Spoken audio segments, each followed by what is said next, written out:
Meanwhile, the federal government has pledged its commitment to implementing the end-of-life vehicle regulation aimed at protecting the environment and transforming waste into economic opportunities.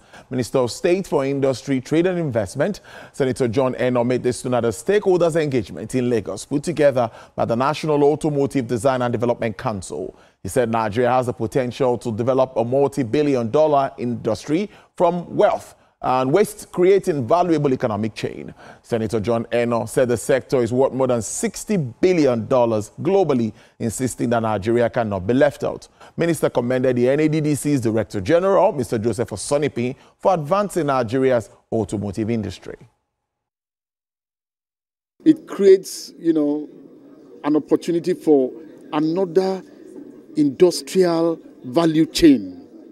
Is given birth to, what do I mean?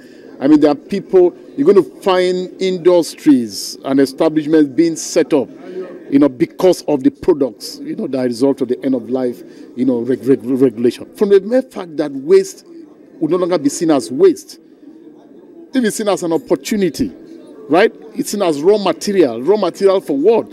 Raw material for industry. That's the connection, and I think that with all the players that play in it. By implementing this regulation, we are going to create minimum 40,000 jobs. And this is how it's going to affect, one of the ways it's going to affect ordinary man on the street. Number two, the health implication affects all of us. It affects you, it affects me. It affects anybody that's breathing the air. When you are breathing air in Nigeria, then it affects you. It affects every man. Then you look at the environmental implication. You look at the landscape.